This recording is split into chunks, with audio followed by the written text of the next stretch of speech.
आजच्या कार्यक्रमामध्ये सहभागी होत असताना मला विशेष रूपाने आनंद होतो आहे।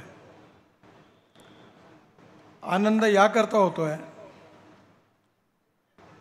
की बाळासाहेब विखे पाटील यांच्याशी माझा अतिशय जवळचा आणि जिव्हाळ्याचा संबंध होता। ग्रामीण आणि कृषी अर्थव्यवस्थेचा त्यांचा अभ्यास तर होताच, पण या क्षेत्रात व्यावहारिक दृष्टिकोनातून आपल्या कार्य आणि कर्तृत्वाने त्यांनी कार्य सिद्ध करून दाखवल्याचं ते उत्तम उदाहरण होते। ही गोष्ट महत्त्वाची आहे की स्वर्गीय विठ्ठलराव विखे पाटील यांनी सहकार क्षेत्रातला पहिला कारखाना या ठिकाणी सुरू केला। वैकुंठभाई मेहता असतील, धनंजयराव गाडगीळ असतील आणि स्वर्गीय विठ्ठलराव विखे पाटील असतील यांनी सहकार चळवळीची मुहूर्तमेढ खऱ्या अर्थाने या जिल्ह्यात केली। आणि केवळ मुहूर्तमेढ केली नाही, तर जे प्रकल्प त्यांनी हातात घेतले ते त्यांनी यशस्वी करून दाखवले। आणि त्यांनी जो पाया उभा केला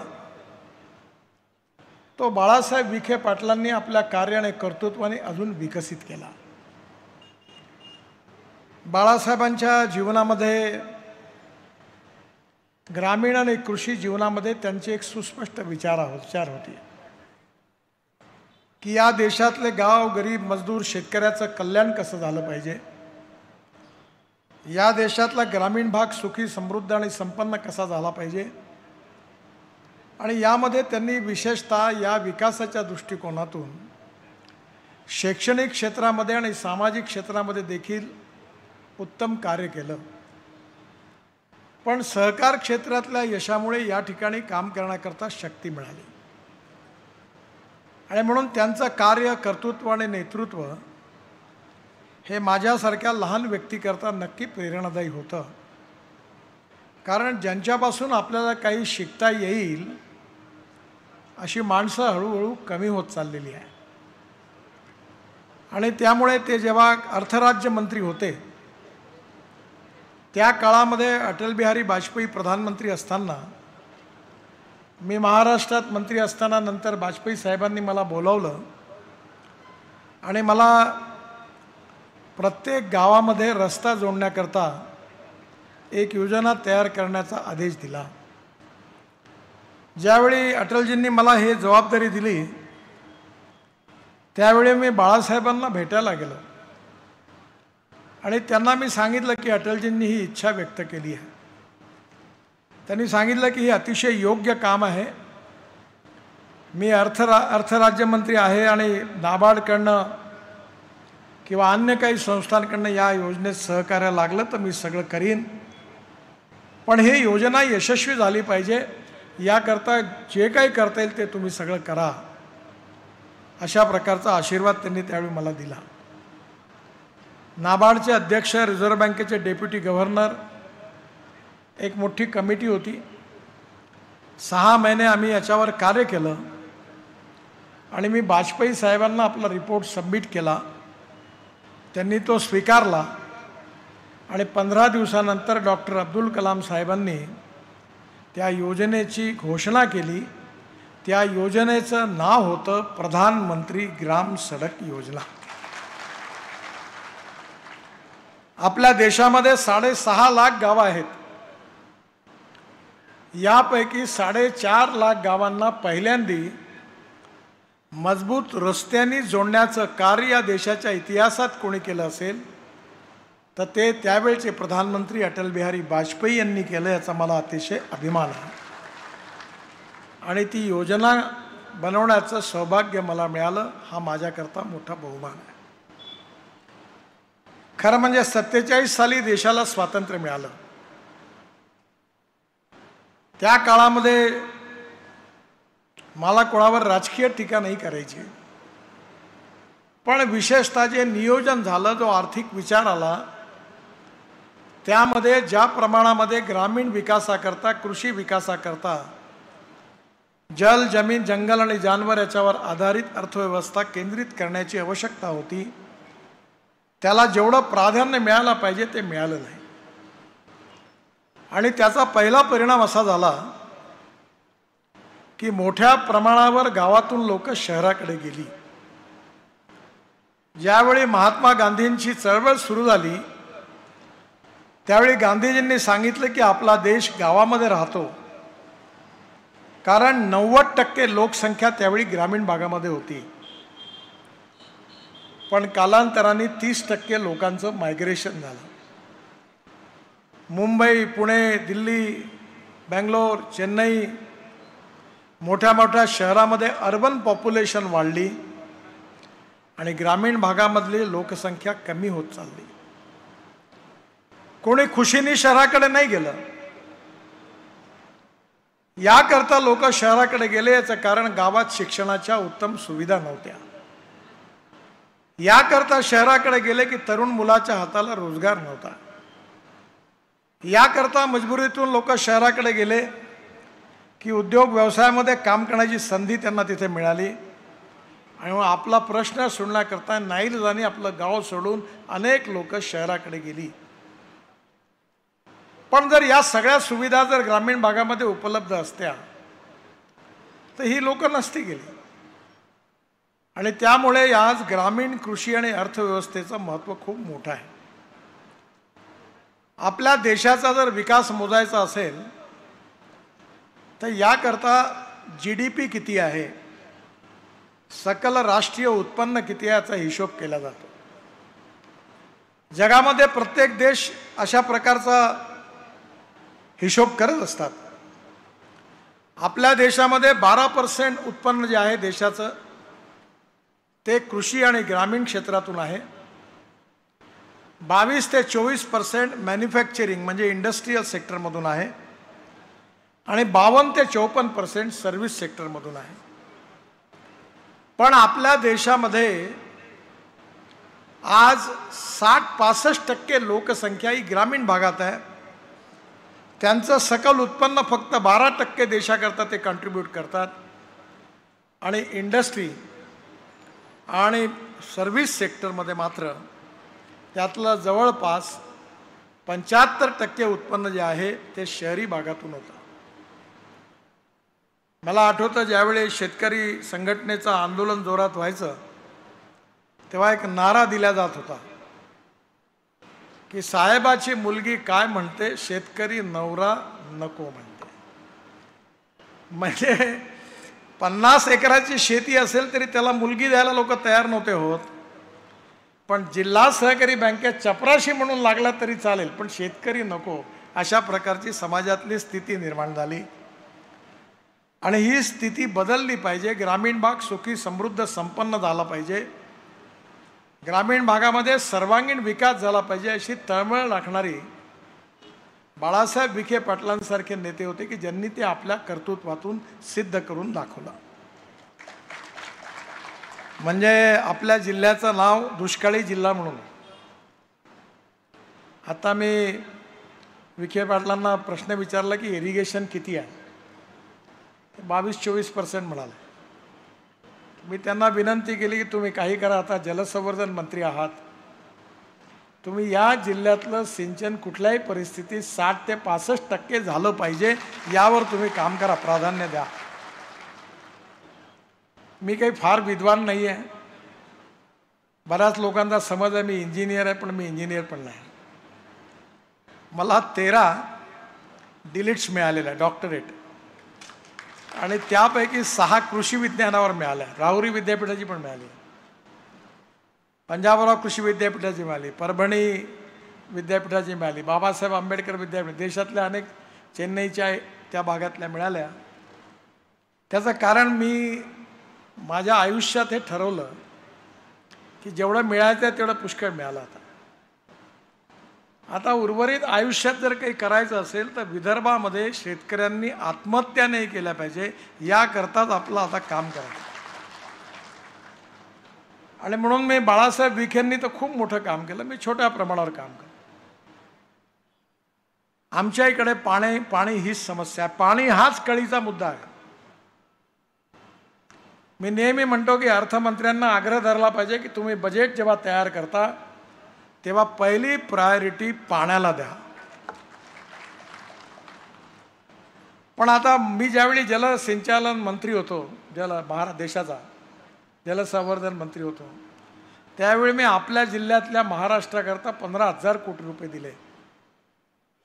हे जे सांगली जिल्ह्यातले धरणं होती ही सगळी बंद पडली होती, त्यांना पैसे दिले. विदर्भातल्या आपल्या भागातले पण धरणात दिले.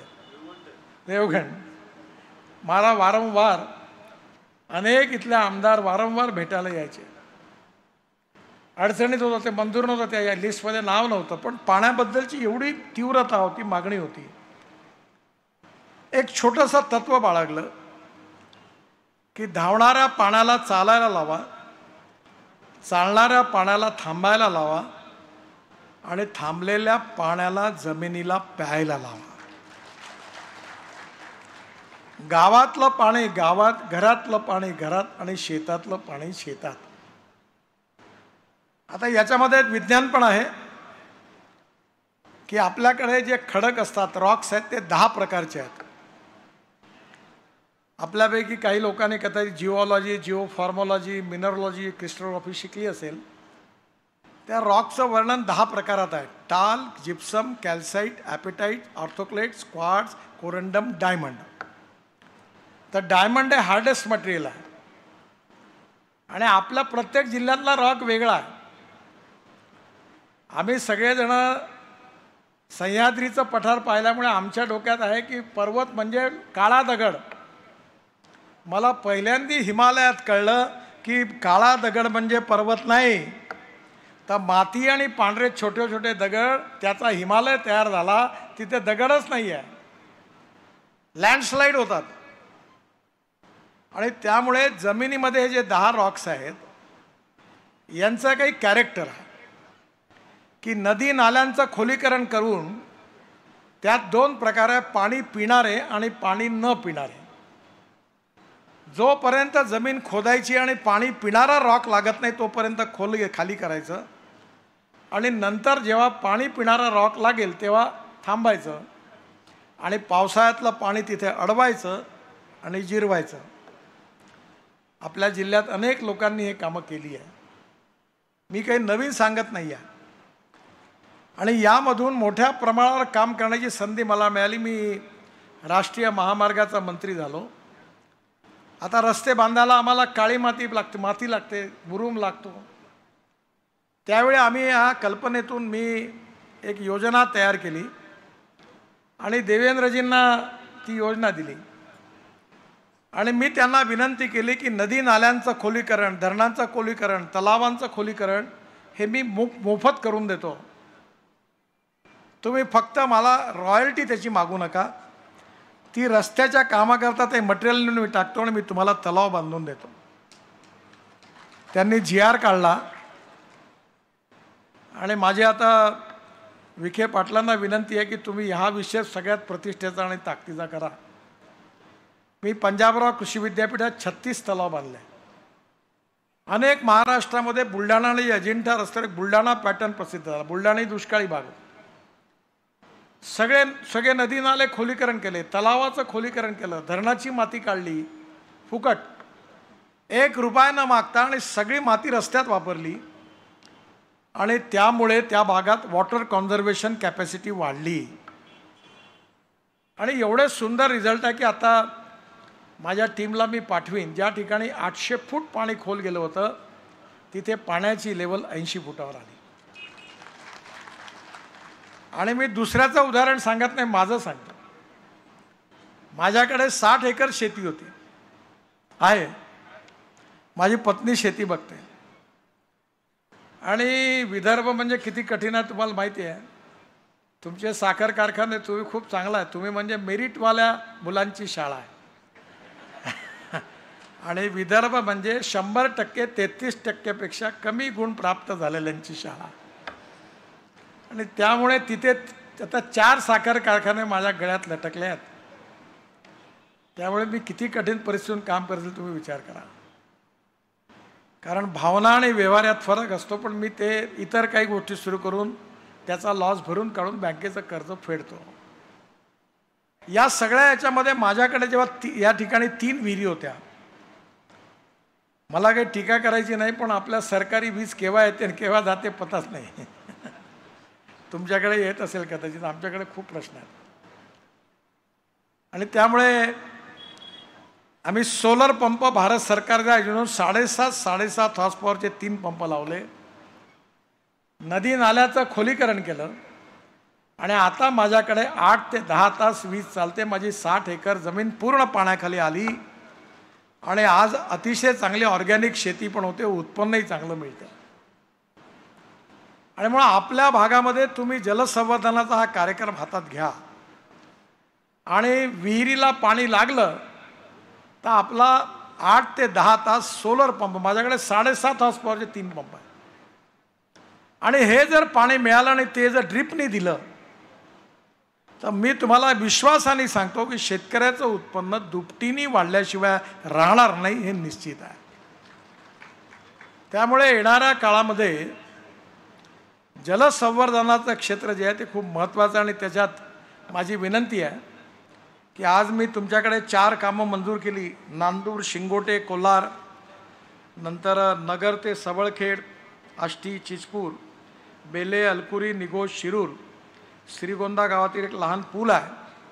आणि आता हा जो मालेगाव, मनमाड, कोपरगाव हा 6 लेन रस्ता करण्याची मी सूचना केली. 30,000 PCOs ट्रॅफिक आहे हा रस्ता आहे. आणि सगळ्यात महत्त्वाचा म्हणजे तुमच्या भागातून 42,000 कोटी रुपये खर्च करून सुरत चेन्नई रस्ता चाललेला आहे. तुम्हाला 1 रुपया नाही लागणार.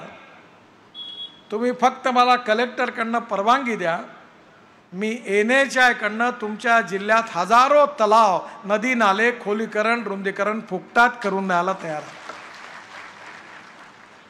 आणि हे जर झालं तर या जिल्ह्यातलं चित्र बदलल्याशिवाय राहणार नाही. 8-10 दिवसापूर्वी प्रतापराव जाधव माझ्याकडे आले होते, बुलढाणा जिल्ह्यातले मंत्री आपले केंद्रात. मी त्याला म्हटलं कशी काय स्थिती आहे. साहेब म्हणा सगळ्यांनी मका लावलेला आहे, कारण तुम्ही एवढं पाणी आणून दिलं की आता आम्ही जिथे काहीच देतो का हिरवं दिसतं म्हणे. कारण बुलढाणा जिल्ह्यात खूप जलसंवर्धनाची कामं झाली आणि त्या ठिकाणून 17,000 बुलढाणा ते अजिंठा रस्त्यावर धनगर समाजाची गावं होती. आणि उन्हाळ्यामध्ये आपलं गाव सोडून हे सगळे आपल्या शेळ्या मेंढ्या घेऊन निघून जायचे, कारण पाणी नव्हतं. पण आता पाणी आल्यामुळे तिथल्या धनगर समाजातली लोक गाव सोडून जात नाही, त्यांचं मायग्रेशन बंद झालं आणि त्या जिल्ह्यामध्ये आता ओलीत वाढलं, इरिगेशन वाढलं. आणि म्हणून त्या काळामध्ये साखर कारखानदारी यशस्वी झाली. याचं कारण सिंचनाच्या सुविधा प्राप्त झाल्या. आज 18 कारखाने आपल्या जिल्ह्यामध्ये आहे. आणि ही जी दृष्टी त्यावेळी विठ्ठलराव विखे पाटलांनी दिली आणि बाळासाहेब विखे पाटलांनी ज्याचं वटवृक्षात रूपांतर केलं, त्याचा हा परिणाम आहे की या जिल्ह्यामध्ये पर कॅपिटा इन्कम वाढलं. आज कोल्हापूर जिल्ह्यामध्ये आपल्या देशात सगळ्यात जास्त पर कॅपिटा इन्कम आहे. याचं कारण त्या जिल्ह्यात साखर कारखाने आहेत, सिंचन आहे, पाणी आहे. पण ज्या जिल्ह्यामध्ये सिंचनाच्या सुविधा नाही आहेत त्याची परिस्थिती काय आहे. आमच्याकडे 10,000पेक्षा जास्त शेतकऱ्यांनी आत्महत्या केल्या. फास गळाला लटकवला, तो काही मानेला खास सुटली होती म्हणून नाही लटकवला. त्याचं कारण आजची जी शेती आहे, बँकेतून कर्ज काढल्यानंतर विशेषतः कॉटन प्राईज मेकॅनिझममध्ये शेतकरी फसला आणि त्या सगळ्या प्रकरणामध्ये बँकेचं कर्ज देऊ न शकल्यामुळे स्वाभिमानी शेतकऱ्यांनी नाईलाजाने काही लोकांनी आत्महत्या केल्या. आज ही परिस्थिती बदलवण्याची जबाबदारी आपल्या सगळ्यांची आहे. जे विठ्ठलराव विखे पाटलांनी, बाळासाहेब विखे पाटलांनी या जिल्ह्यात करून दाखवलं ते महाराष्ट्रातल्या प्रत्येक जिल्ह्यात का होऊ शकत नाही, हा खरा प्रश्न आहे. की सामाजिक विकास, शैक्षणिक विकास हा महत्त्वाचा आहे. आपण ज्याला राजकारण म्हणतो त्याचा अर्थ समाजकारण, राष्ट्रकारण आणि विकासकारण. राजनीतीचा अर्थ आहे लोकनीती, धर्मनीती आणि समाजनीती. आणि पॉलिटिक्सबद्दल असं म्हटलं जातं की politics is the instrument of socio economic reform. सामाजिक आर्थिक परिवर्तनाचं राजकारण हे प्रभावी उपकरण आहे. सत्ताकारण म्हणजे केवळ राजकारण नाही आहे. आणि त्यामुळे मी नेहमी सगळ्यांना सांगतो, मी पण जवळपास 90% सामाजिक काम करतो. जात पंथ धर्म भाषा. मी पण लोकसभेचा सदस्य आहे, तिसऱ्यांदा निवडून आलो. मी सांगितलं जात पात की बात नाही करणार, माझ्याकडे येऊच नका म्हणलं. अजून काय बोललो ते मी सांगत नाही. माणूस हा जातीने मोठा नाही आहे, माणूस हा गुणाने मोठा आहे. या समाजातली छुवाछूत, अस्पृश्यता, जातीयता समूळ नष्ट केली पाहिजे आणि सामाजिक समता आणि आर्थिक समता प्रस्थापित केली पाहिजे. या उद्दिष्टातून विठ्ठलराव विखे पाटलांनी सहकार चळवळीची सुरुवात केली. पण सहकार चळवळीच्या बाबतीमध्ये अनेक ठिकाणी उत्तम यश मिळालं आणि अनेक ठिकाणी अपयश समोर आलं. मी पण सहकार चळवळीत छोटंसं काम करतोय. कोऑपरेटिव्ह स्टोअर आहे आमच्या काही छोट्या कल्पनात, पण आता बंद केलं उघडणं.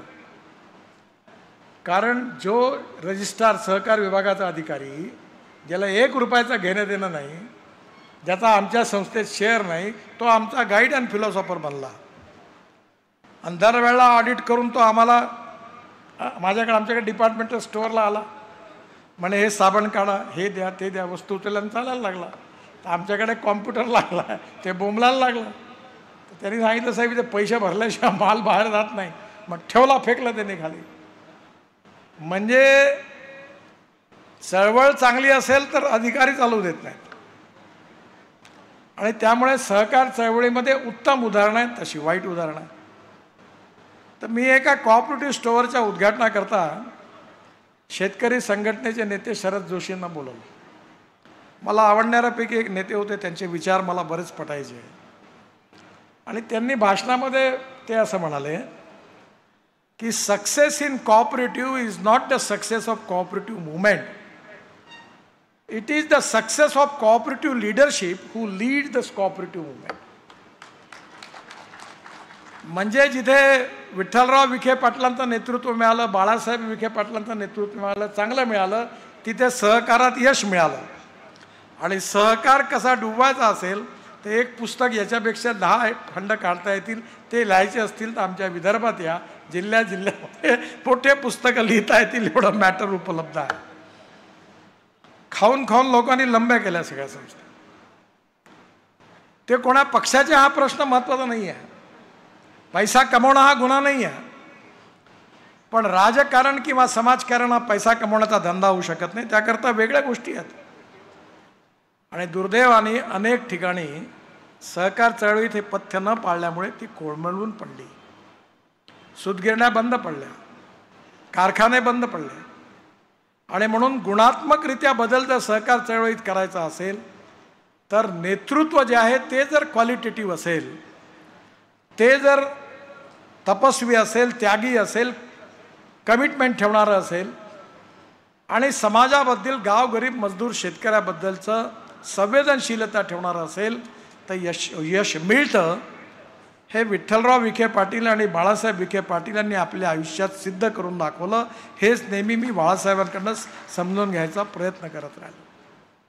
कारण साखर कारखाना यशस्वी झाला, त्यातून मिळाल्यातून शैक्षणिक प्रकल्प यशस्वी झाला.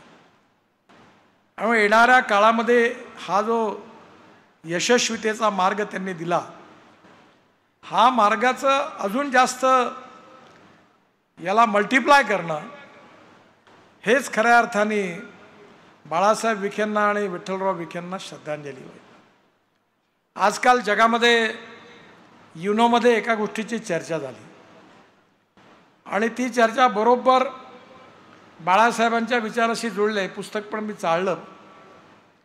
ती चर्चा अशी झाली की भूतानच्या प्रधानमंत्र्यांनी तिथे सांगितलं की डोमेस्टिक हॅपी ह्युमन इंडेक्स म्हणजे सुखांक, हा या देशातला सुखांक आपण वाढवला पाहिजे जगातला. आता या सुखांकाचा अर्थ काय काढला त्यांनी?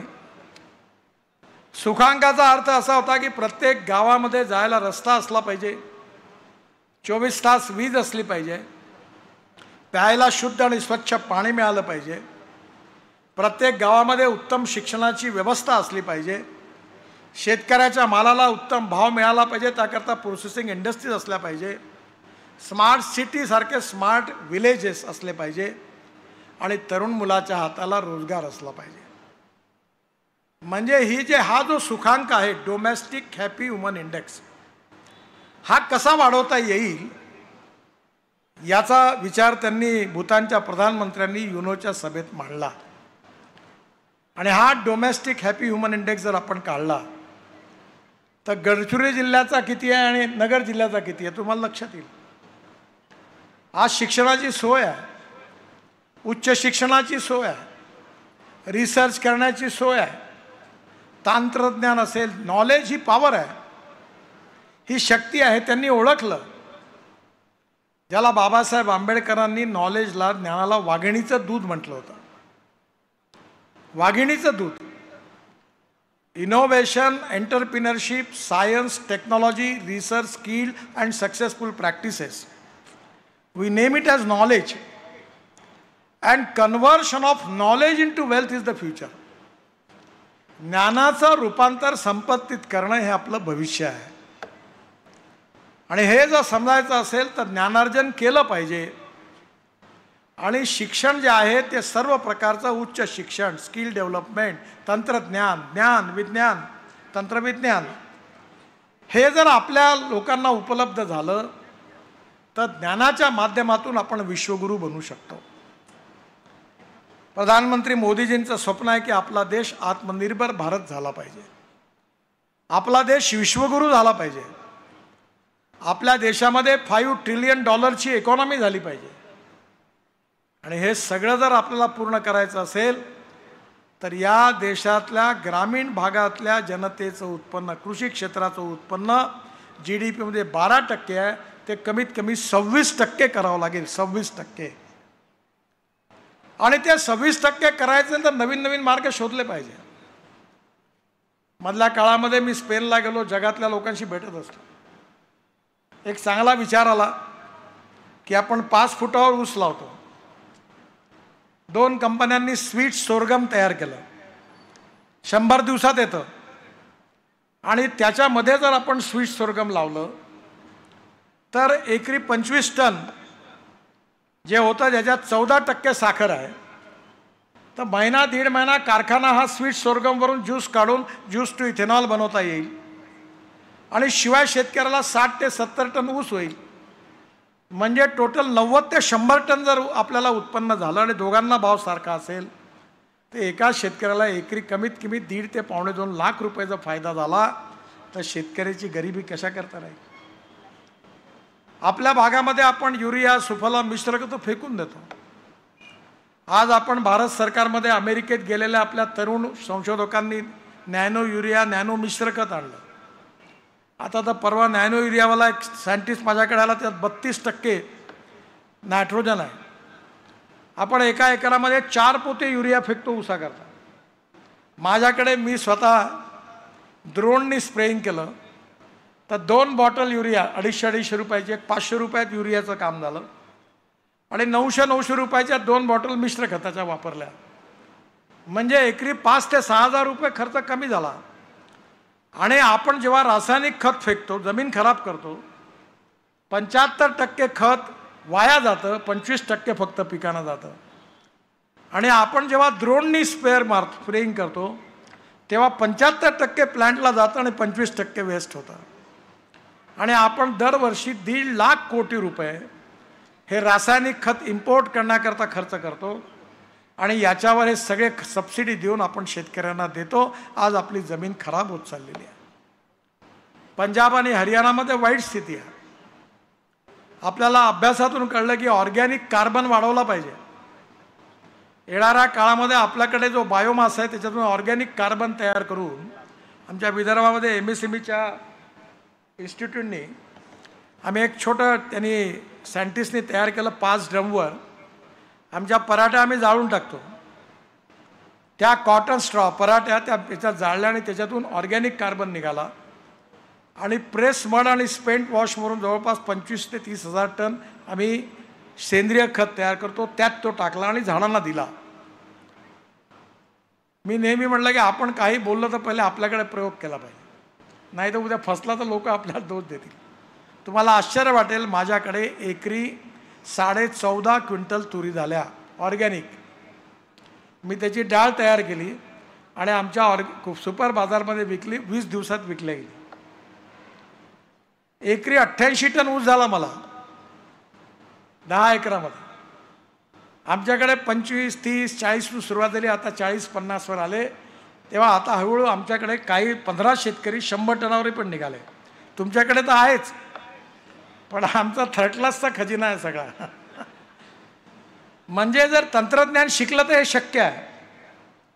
आणि म्हणून एक्सपेंडिचर कॉस्ट कमी करणं आणि व्हॅल्यू ॲडिशन करणं यात शेतीत फायदा आहे. मी ज्यावेळी कॉलेजमध्ये शिकवतो कापूस लावायचो, H4, H6. खूप कापूस लावला. हे स्प्रे करा, ते स्प्रे करा.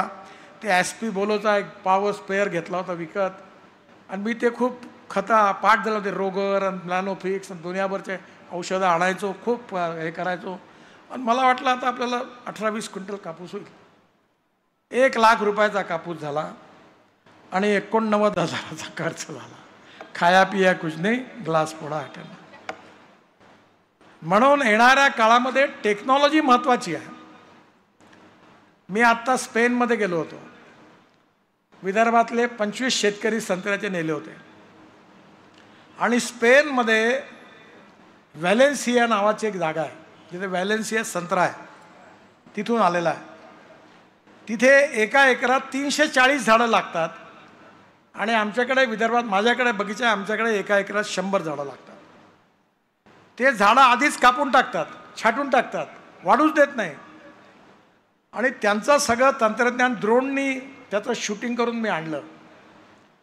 आणि त्यांच्याकडे एका एकरामध्ये 30 टन संत्र होतात आणि आमच्याकडे विदर्भात एका एकरामध्ये 4 टन संत्र.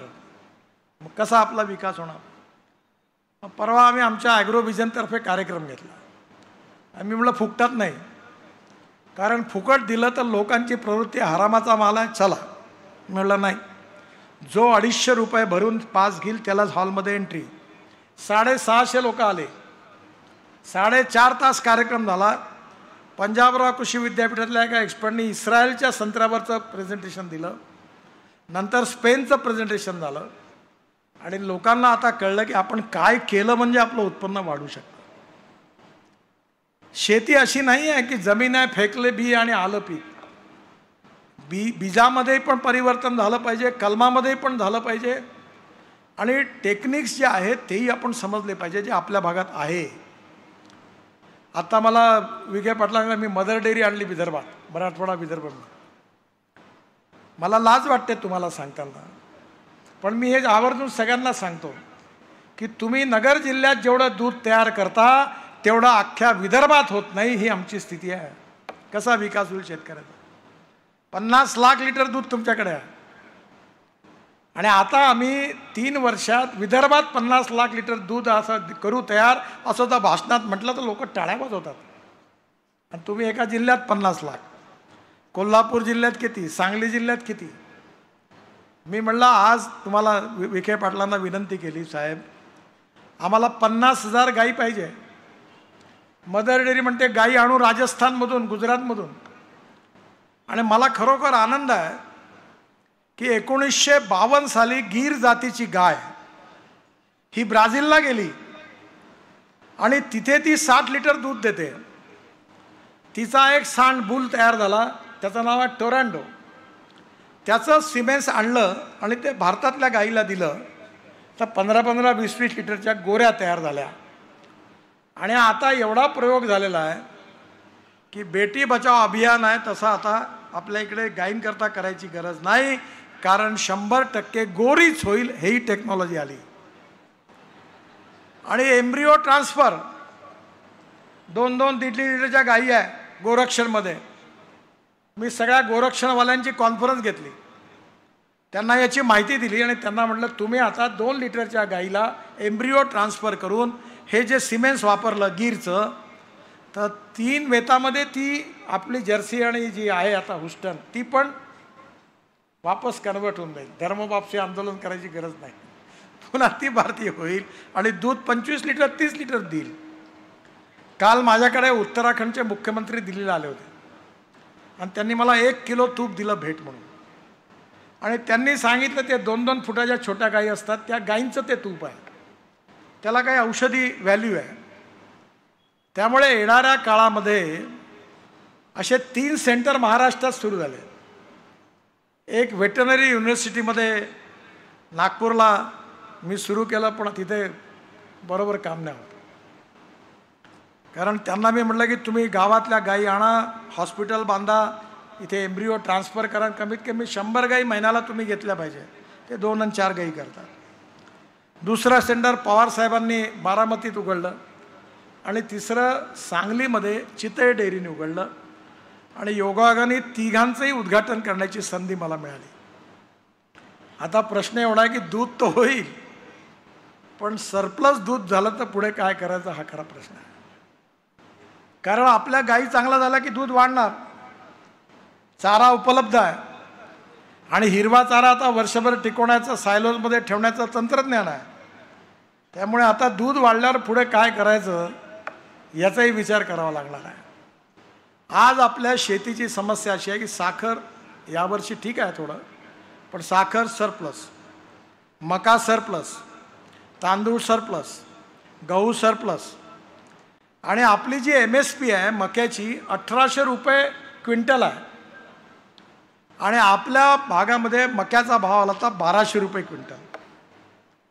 आम्ही कॅबिनेटमध्ये विषय आणला की मक्यापासून इथेनॉल बनवण्याची परवानगी द्या, पण भारत आणि इंडिया दिल्लीमध्ये फूड वर्सेस फ्युएल वाद उभा केला की आपण फूडपासून फ्युएल कसं तयार करतो. खूप वादावादी झाली.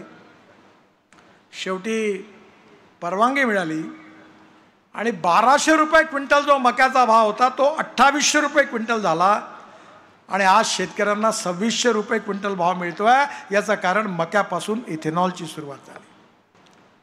आता इथेनॉल 20% झालं. मक्यापासून, तांदूळापासून, शुगरकेन ज्यूसपासून, मोलायसेसपासून, बांबूपासून, परळीपासून इथेनॉल तयार झालं. मी आत्ता सोमवारी ब्राझीलला चाललो आहे. त्यांनी बायोमासपासून इथेनॉल तयार केलं आहे, विमानाचं इंधन पण तयार केलेलं आहे. पण आता नवीन संशोधन सुरू आहे की इथेनॉलपासून 2 अजून थोडं वाढवलं तर आयसोब्युटेनॉल तयार होतं आणि आयसोब्युटेनॉल हे 10% डिझेलमध्ये टाकता येईल. आणि आता मी आग्रह धरला आहे की आपले सगळे जनरेटर, आपले सगळ्या प्रकारची जी इंडस्ट्रीयल इक्विपमेंट्स आहेत त्याच्या मशीन्स आता आयसोब्युटेनॉलवर तुम्ही तयार करा. आणि ऑलरेडी किर्लोस्करने काम केलं आहे त्याच्यावर. आणि येणाऱ्या काळामध्ये आपण 20% तर इथेनॉल वापरू, पण नंतर जर हे आयसोब्युटेनॉल तयार झालं तर डिझेलचाही पर्याय तयार झाला तर 22 लाख कोटी रुपयाचं आपलं इम्पोर्ट आहे फॉसिल फ्युएलचं. त्यातले 10 लाख कोटी रुपये जर शेतकऱ्याच्या खिशात गेले तर या गावगरीब मजदूर शेतकऱ्याचं कल्याण होऊन हा देश सुखी, समृद्ध, संपन्न झाल्याशिवाय राहणार नाही. म्हणून आता गहू, तांदूळ, ज्वारी, मका, ऊस लावून एका मर्यादेपर्यंत प्रगती होईल. शेतकरी केवळ अन्नदाता नाही, ऊर्जादाता झाला. ही वीज तयार करतं आपल्या इथे. इंधनदाता झाला. आता बिटुमिन दाता, डांबरदाता झाला. आपल्याकडे 50 लाख टन डांबर आपण इम्पोर्ट करतो. मला सांगताना आनंद होतो आहे की पंजाब आणि हरियाणामध्ये ही जी परली आहे ती जाळतात, त्याच्यामुळे प्रदूषण होतं. आता त्याच्यापासून 500 प्लांट बायोडायजेस्टरमध्ये परली टाकून बायो CNG तयार करतात आणि त्याचा बाय प्रॉडक्ट आहे लिग्नन. आणि ते लिग्नन जे आहे 35% निघतं, ते पेट्रोलियम बिट्युमेनमध्ये टाकून आम्ही आत्ता नागपूर जबलपूर रोडवर 15% यूज रबर टायरची पावडर, 60% प्लास्टिक टाकून एक रोड बनवला. प्राजच्या आणि सेंट्रल रिसर्च रोड ऑर्गेनायझेशनने प्रोजेक्ट केला. आणि मला सांगताना आनंद होतो आहे की CRIने सेंट्रल रिसर्च रोड ऑर्गनायझेशनने सर्टिफिकेट दिलं की पेट्रोलियम बिट्युमिनपेक्षा हा 50% चांगला आहे, क्वालिटी आहे. म्हणजे शेतकरी डांबर तयार करू शकतो. अन्नदाता, इंधनदाता, ऊर्जादाता, डांबरदाता. आणि आता विखे पाटील साहेब तो दिवस दूर नाही की हायड्रोजन दाता. आणि आपला देश 22 लाख कोटी रुपयाची एनर्जी आयात करतो. मी ट्रान्सपोर्टचा मंत्री आहे, ऑटोमोबाईलचा. आता हायड्रोजनचे ट्रक, परवा आम्ही 9 रस्त्यावर 60 ट्रक टाटा आणि लेलँड सगळ्यांच्या मी पायलट प्रोजेक्ट सुरू केला फ्युएल सेलवर. आणि IC इंजिनमध्ये हायड्रोजन टाकून ते चालतात. माझ्याकडे हायड्रोजनवर चालणारी गाडी फिरतो मी. 100% इथेनॉलवर चालणाऱ्या गाडीत फिरतो. टाटा, सुझुकी, होंडा, टोयोटो सगळ्यांनी आता 11 कंपन्यांनी इथेनॉल 100% वाल्या गाड्या आणल्या. बजाज, TVS, हिरो, होंडा यांनी स्कूटर आणल्या, मोटरसायकल आणल्या 100% इथेनॉलवर. आणि मी पुण्यामध्ये 6 महिन्यापूर्वी आलो होतो, तेव्हा बजाजची मोटरसायकल CNG वर चालणारी लॉन्च केली. तेव्हा राजीव बजाज यांनी सांगितलं की 1 किलोमीटर पेट्रोलची मोटरसायकलचा खर्च हा ₹2.40 आहे. आणि आपण जर बगासपासून, तुराट्यापासून, ज्वारीच्या फणापासून, नेपियर ग्रासपासून जर CNG तयार केला तर त्यावर आपण जर मोटरसायकल चालवली त्याचा खर्च पर किलोमीटर ₹1 आहे. Electric, ethanol, methanol, biodiesel, bio LNG, CNG, electric या सगळ्यामध्ये शेतकऱ्याकडे डायव्हर्ट केलं पाहिजे. आणि हेच खऱ्या अर्थाने विखे पाटलांचं स्वप्न होतं. त्यांनी या पुस्तकामध्ये शेतकऱ्याचं कल्याण कसं होईल, गावगरीब मजदूर शेतकऱ्याचं कल्याण कसं होईल, आपले सामाजिक राजनीतिक विचाराच्या आधारावर अनेक विचार त्यांनी मांडले. सगळ्याच विचारांशी सगळे सहमत होतील असं नाही, पण त्या विचार त्यांनी प्रामाणिकपणे मांडले याकरता की इंदिरा गांधींच्याबद्दल त्यांनी गौरवोद्गार काढलेले आहेत आणि आणीबाणीचं समर्थन पण केलं. त्यांचा आपला लॉजिक आहे. पण या पुस्तकामध्ये आपला अनुभव लिहित असताना त्यांनी प्रामाणिकपणे आपलं चिंतन मांडलेलं आहे. विचार भिन्नता असू शकते, विचार भिन्नता असण्यात काही गैर नाही आहे. विचार भिन्नता ही आपल्या देशाची समस्या नाही आहे, विचार शून्यता ही आपल्या देशाची समस्या आहे. Neither rightist nor leftist, we are non opportunist ही आपली प्रॉब्लेम आहे. पण त्यांनी ते स्पष्टपणे मांडलं आणि त्यामागे जी तळमळ आहे ती शेतकऱ्याबद्दलची आहे, ग्रामीण जनतेची आहे, ग्रामीण भागाच्या विकासाची आहे. आणि हा गाव गरीब मजदूर शेतकऱ्याचं कल्याण झालं पाहिजे. जल, जमीन, जंगल आणि जानवर आधारित टेक्नॉलॉजीचा उपयोग करून आपलं ग्रामीण कृषी क्षेत्र समृद्ध संपन्न झालं पाहिजे. स्मार्ट शहर नाही, स्मार्ट विलेजेस झाले पाहिजे, ही त्यांची संकल्पना होती. आणि मला विश्वास आहे की आता रस्ते तर चांगले बनणारच आहे. तुमच्या जिल्ह्यात मी 12-15 हजार कोटीची कामं केली. एक काम सांगायला विसरलो की पुण्यापासून औरंगाबाद रस्त्याला पण मंजुरी दिली आहे. 2 तासामध्ये पुण्याहून औरंगाबाद तर नगर मला वाटतं तास सव्वा तासात येईल.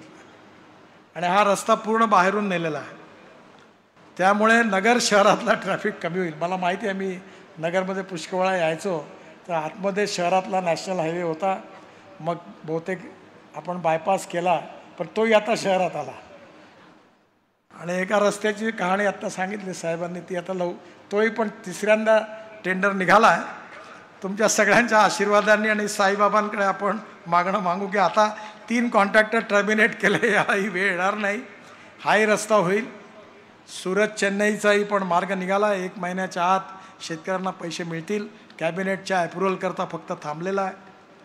आणि या जिल्ह्यामध्ये वीज, पाणी, रस्ते, दळणवळणाची साधनं झाली तर एकीकडे औद्योगिक विकास होईल.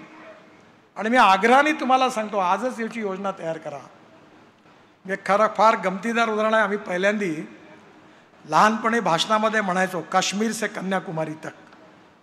आता हा रस्ता तुमचा तो आहे की तुम्ही हिमाचल प्रदेशमधल्या मनालीमध्ये गेल्यात, मनालीतून रोहतांग पास जायला 3.5 तास लागायचे, आता 8 मिनिटात जाता येईल. अटल टनेल बनली. तिथून बाहेर आल्यानंतर आम्ही 8 टनेल आणि रस्ता बांधतो हिमालयाच्या मध्यभागातून लद्दाख लेहपर्यंत. लद्दाख लेह नंतर झोजिला टनेल कारगिलच्या खाली, त्याचं 75% काम पूर्ण झालं. 12,000 कोटी रुपयाची टनेल केवळ 5,500 कोटीत बांधून आम्ही पूर्ण करतो आहे. तिथून निघालं की झेडमोर टनेल, तिथून आपण श्रीनगरला येतो. श्रीनगर ते जम्मू 36 टनेल आहे, त्यापैकी 22 बांधून पूर्ण झाल्या.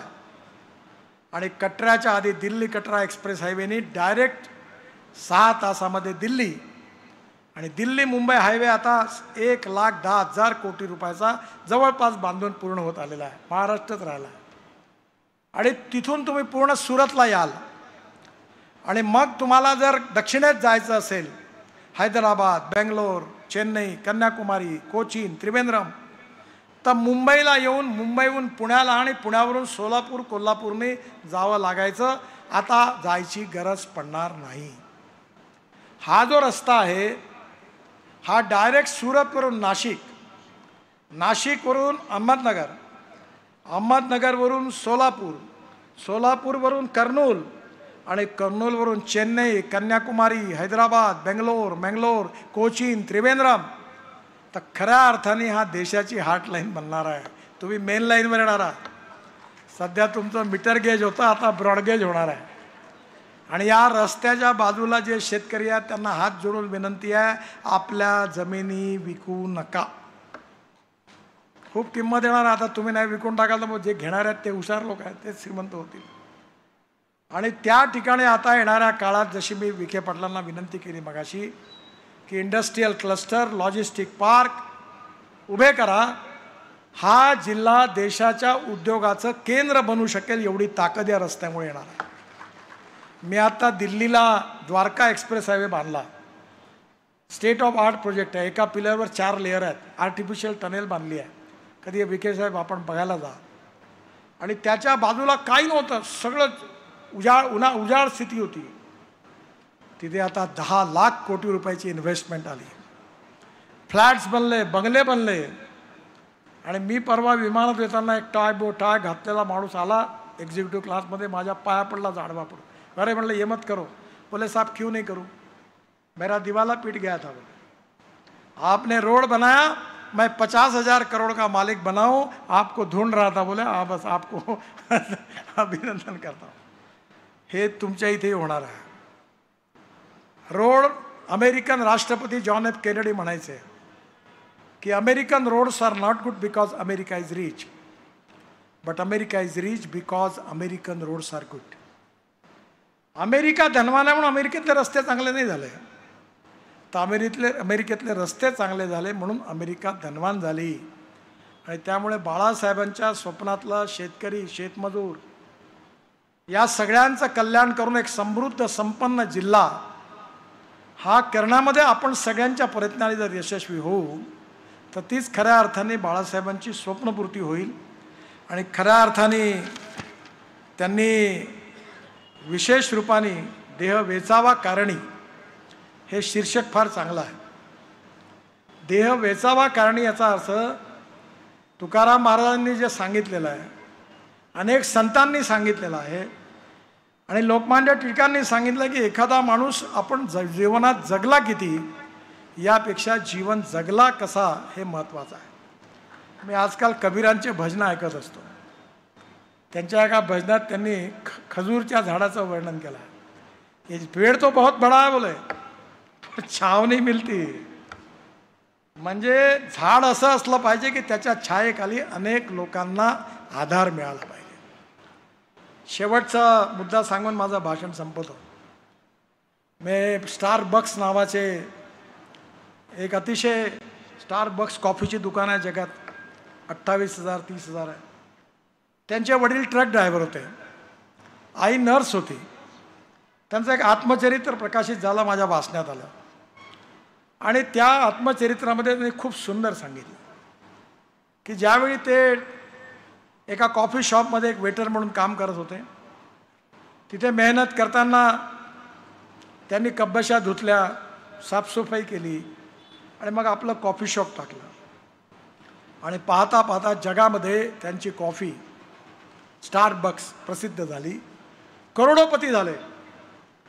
त्यावेळी त्यांनी त्या पुस्तकात लिहिलं आहे की जेव्हा तुम्हाला यश मिळतं, इंग्लिशमध्ये लिहिलं आहे, आणि जेव्हा तुम्हाला खूप आनंद मिळतो त्या यशामुळे, पण तुम्हाला यश मिळतं त्याचा आनंद तुमच्या सहकाऱ्यांना तेवढा होत नाही, तुमच्या आजूबाजूच्या लोकांना होत नाही, तेव्हा त्या यशाला काही अर्थ नाही आहे. पण जेव्हा तुम्हाला यश मिळतं तेव्हा तुमच्यापेक्षा जास्त आनंद तुमच्या सहकाऱ्यांना मिळतो, जनतेला मिळतो, तेव्हा खऱ्या अर्थाने त्या यश महत्त्वाचं आहे.